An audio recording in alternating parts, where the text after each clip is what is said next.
The name is Trackhawk, and it's ready to challenge physics in a new and thrilling way. This hot rod version of the Grand Cherokee is designed to tackle the track. With a 6.2-liter V8 making 707 horsepower and 645 pounds-ft. All-wheel drive, an 8-speed automatic, and yellow brake calipers are standard. It may not have the composure of some competitors, but the Trackhawk is fast as stink, can tow 7,200 pounds, and seats a family in comfort. Plus, Android Auto and Apple CarPlay are standard. We are still dealing with physics here. I just want you to remember that.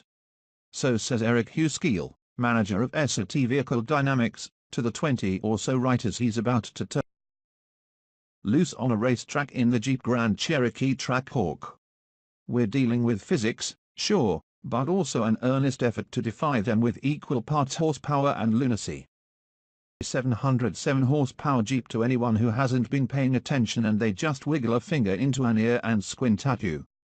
Huh? Same phrase, the one with the big number lashed to that old army word, carries the mystical power to convince even the most jaded auto writers to back away from the lobster. Roll and don a balaclava.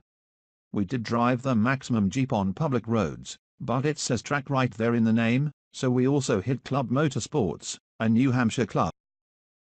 Track so new that crews were still installing Armco barriers the week before we showed up.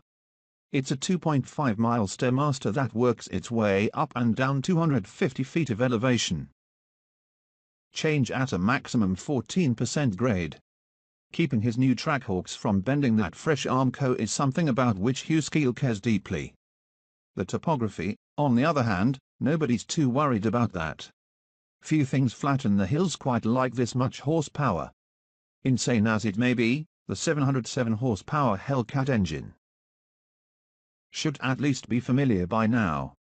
Down 251 cubic centimeters compared with Mopper's naturally aspirated SRT engine, it's a 6.2-liter V8 capped with a 2.4-liter supercharger, which stuffs those 8 cylinders with 11.6 of boost. In the Trackhawk, it makes its full complement of horsepower but loses 5 pound-feet of torque, to 645, due to a more restrictive exhaust system. Caught up in a sledgehammer fight against the V8, engineers applied the same blunt force mentality to the rest of the powertrain. There's a beefier transmission and a stouter transfer case, plus a reinforced rear drive shaft, half shafts, CV joints, and differential. The front axle is the same as the regular SRT Jeeps. The transmission is still a ZF 8-speed, now crescent 8 horsepower 95 and officially rated to handle up to 811 pound-feet of torque. The transfer case routes torque forward with a wider chain than in the naturally aspirated SRT, with forged steel sprockets instead of powdered metal ones. Tube wall thickness is up on the rear drive shaft, and the differential housing gains a mount, going from 3 to 4. Inside, the diff itself goes from 2 spider gears to 4, with a mod tooth geometry for greater strength. The Hellcat engine alone outweighs its naturally aspirated brother by 108 pounds, and everything aft of it adds another 105. According to Jeep. But that's for identically equipped vehicles.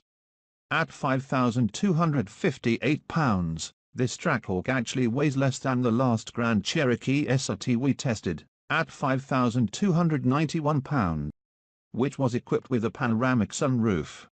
Like the Challenger Demon, the Trackhawk gets the so-called torque reserve function to aid launching.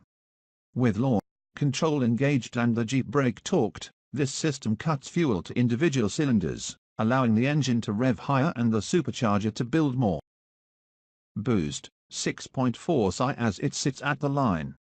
Lift your foot off the brake and the Trackhawk will squawk all for 295/45 ZR20 Pirellis on its way to a 3.5 second 0 to 60 mph time. We couldn't match Jeep's 11.6 second at 116 mph claim for the quarter mile. Our best run took 12.0 seconds at 115 mph. But the Trackhawk's acceleration made club Motorsport's 14% grade feel as flat as it looks in Google Maps 2D view, where, incidentally, the track still shows up as a dirt lot as of this writing. We told you it was knee. Our one complaint about the engine is that we want more blower whine when we mat the accelerator. There's a good bit under lighter loads, but at full throttle, it fades behind, a raging gargle blaster of an exhaust roar so fierce it sounds as if the tailpipes are emptying into the cabin. The call is coming from inside the house. Barging back down Club Motorsport's hills demonstrates the rest of the Trackhawk's skill set. It retains the SRT's control arm front and multi-link rear suspension, but the springs are 9% stiffer up front and 15% stiffer out back. Not surprising for something so heavy and with so much rubber at each corner.